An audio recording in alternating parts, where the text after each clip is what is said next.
Hello, lovely people. Once again, is your girl Bridget Achieng, the voice of the nation, Mother Hen. I mean, name it. Nepa majina. Majina ziko mingi tena. So today I'm so excited, and I'm not excited, and I'm just there. And you know, I want to talk about something very sensitive today. I want to talk about abortion. Not something most of our girls would want to hear. Ndio maana napata hizi chuki zote, lakini chuki ni sawa, si mambo ya kawaida tu. Tutakosaje kuishi bila kuchukiwa? Lakini mimi, this is a task I've decided to undertake, and I'm gonna see it to the end. So basically, abortion. Today the society would not want anyone to speak about abortion, but at the end of the day, everyone is entitled to their opinion. And my opinion about abortion, am I really for abortion, for girls to do abortion? No, I'm not for it. Because abortion is one total mess, according to me. Because today you go in the society and you see our girls today, you know, you're all this high-class babe today, you're rolling big, you're boarding, you know, you're in this town today, you're in this other town tomorrow, and you know, you're doing your thing. You're mingling with different kind of men, and you expect, like, you know, vitu zikuwe tu sawa. You can sleep with this man, useme leo nitatoa ya nani, ya nataka kutoa ya Mr. X, kesho natoa ya Mr. Y, because it's just a walk in the park, yani unatoa tu. You know, you sleep with an unprotected sex and you're like, sinikishika mimba nitatoa. For how long? Today in the society, a lot of women have chucked their pregnancy, but today they cannot live to tell the story, you know. Some women today in the society have gone, they've been doing abortions all when they were girls, when they were young girls, and when they had it, you know, when they were the 8, they did it all. But young girls today, I tell you, is not the best solution, you know, because the moment you decide to go for abortion, there's the two risks. There's either you remove it and it comes out successfully, or either you remove it and die in it, or either you remove it and give out your womb for life. Because some girls will decide to go to a quack doctor because maybe you don't want your family to know you're pregnant, you know. And the moment that you don't want your family to know that you're pregnant with some other guy's baby, you want to look for njia kubambanya bambanya, upate pesa kidogo hapa na pale. You know, you go to somewhere to go vichochoro, you know, River Road, anywhere where they remove it. You just want to go to the village somewhere, you just get over and done with it. Sometimes you don't know that it's very risky.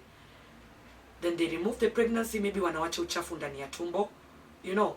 They leave the particles inside, and you know the next thing we hear, we just bury someone. But why? Today, as I'm speaking to you here, like, I'll be very honest, I have a relative, actually my very, very close relative, I mean my mom's side. We happened to bury her last year. She was actually the breadwinner in her family. She used to live in Kisumu, so the thing is that, you know, she didn't want anything to interfere with her work. So pregnancy imekuja at the wrong time, and he already has a son.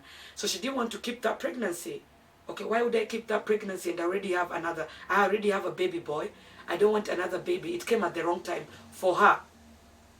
So kwa sababu ya maneno ya hapa na pale, ana build nyumba ushago, like she's taking care of a homeless, she's building for her mom, and you know, she has a lot of projects going on, and she's like, hiki to mimi haitani way down, you know, I'll just remove it and go on with my life. My brothers and sisters, when my relative went and did this thing, removed the pregnancy, did the abortion, it was the beginning of a problem. The quack doctor who actually did the whole procedure, akumwosha tumbo. Some particles were left inside the stomach. And trust me, my auntie suffered. Alikuwa analia, anasikia tumbo, stomach cramps and whatnot. But she never used to understand what is going on. Hakukuwa anafikiria kama ni result ya ile mambo. Because she's a busy woman. She has a very big hotel that time in Kisumu. And she know, ana hiyo time yafikiria. So anachukua ma painkiller.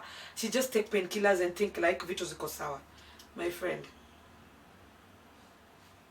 it was too late, because you know her bleeding never stopped from that time of abortion. Imagine a whole week you've been bleeding. nikuulize, will you be alive the other week? So for her, it was the particle tumbo ilikuwa ni kama imeoza, according to what the doctor said. So my friend, unfortunately, we buried my auntie. So it was not funny, and you know, my mom was all worked up about it, and he was like, oh, my daughters, if you ever get pregnant one day, just give birth. I mean, at the end of the day, you're already in your teenage life, and there's nothing to lose. You know, people give birth every day, and just keep the baby. I mean, at the end of the day, whether you keep the baby, you know, whether you become a mother, people are not going to stop talking. So just give birth and we'll take care of the kid.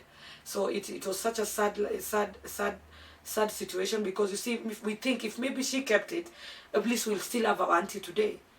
But right now she left her family in poverty, because no one will handle her business the way she used to handle it.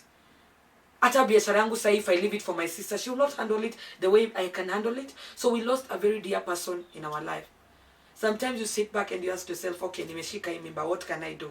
My father will kill me. So you decide to do something crazy, and you see the funny thing about it is that it makes you be barren the rest of your life. Have you ever thought about that situation? You meet a very good man, the man of your dreams, you've been praying to get a husband. Here you go and you get a very good husband who takes you with all. But mwanaume mgani Mwafrika atataka you come to his house without with him getting a baby? No African man want to marry a woman who cannot, you know, who is a barren. No one wants to marry a barren woman, you know. So it's kind of, for me, I would never support abortion, because I believe if God has given, if that has come, if God has given you the baby, it's already in your womb. There is basically nothing much you can do about it. I would never support anyone who wants to do abortion. For me, I feel like it's just wrong on some area of us. If you went out with an unprotected sex with a man, and you had unprotected sex, and you feel like that is the only way to do it, for me, I feel like it's very wrong. If, for instance, let's say, if a young girl, maybe you're 10, these kids were 9 or 10 years old, someone was raped. The only situation maybe I would stand with someone like is when there's a rape case. You know, rape is different, because maybe this kid would grow up and you'll be like, oh my God. It will always remind you of what you went through, how you got raped and all that thing. So for me, I think if it comes to the rape issue, I think that one really makes sense to me. You are allowed maybe to now, you know, go up to the doctors and they do the procedure vizuri. Don't just go to any quack doctor and, you know, maybe think you're going to rescue your 9 or 10 years old daughter or whatever, even if it's an elderly woman who was raped, and, you know, you just go to the doctors, very good doctors, and get the procedure vizuri. Young girls, if you want to go for abortion, please think about it very well, because it can ruin your life. Maybe that baby you're removing is the only baby God gave you. Is the only kid that you'll ever, God had said it will be in your womb, but then you go and remove it. Then you can never give birth for life. What are you going to do? You know, most of our girls today, they are very beautiful. They have the sexiest bodies, but they cannot give birth. You know, they have in good marriages. They drive big cars. But then again, the big cars and you cannot get a baby, you know, you have to go and adapt. At the end of the day, there'll still be a void in you. Because, you know very well that this is not your baby. There will be a void in you as a woman. Of course, at some point, you just want to carry your baby. So to me, I would never say I would want that. Another circumstance is when maybe a doctor says maybe the baby is not placed well in the tummy, and you know sometimes you will have to remove it. It's either they rescue the baby or they rescue you. So you see, there is a point of where that decision has to be made. So that one makes sense. If a doctor says that a procedure needs to be done and it's either the baby or you, of course, everyone is going to go for you. Like, people will not decide like for you to go and the baby remains. So that one is a very difficult situation where that one, abortion can be done. But you cannot just wake up today and you say you're pregnant. You just went and, you know, I would say be careless, rather. You went outside there and became careless with yourself, and you just think like, oh my God, I'm not keeping this baby. I'm going to remove it. You remove the first one, you remove the second one, you remove. And you see now the moment you start doing that thing, most of the girls inakuwa ni tabia.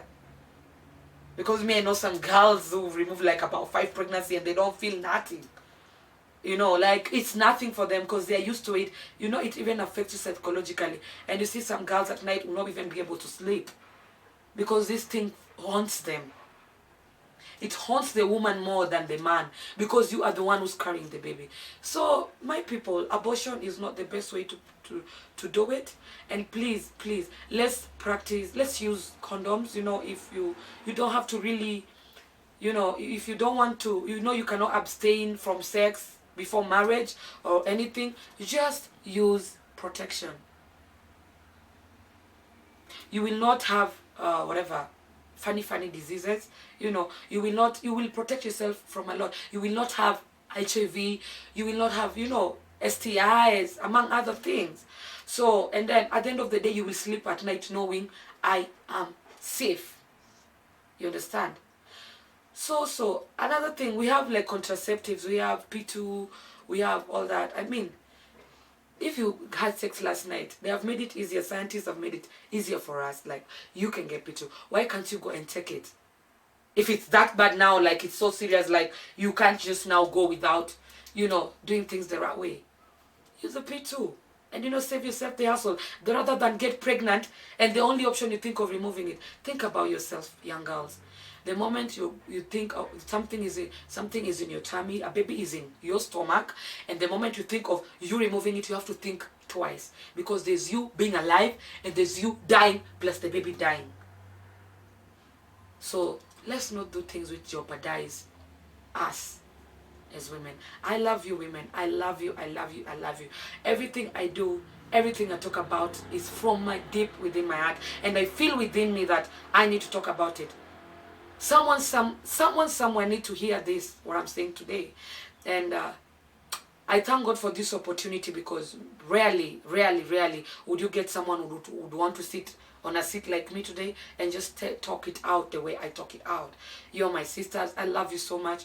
Continue subscribing to BA The Mirror. I love you all. Bridget Ochieng, nawapenda bore, the slogan. Until we meet next Monday. Bye.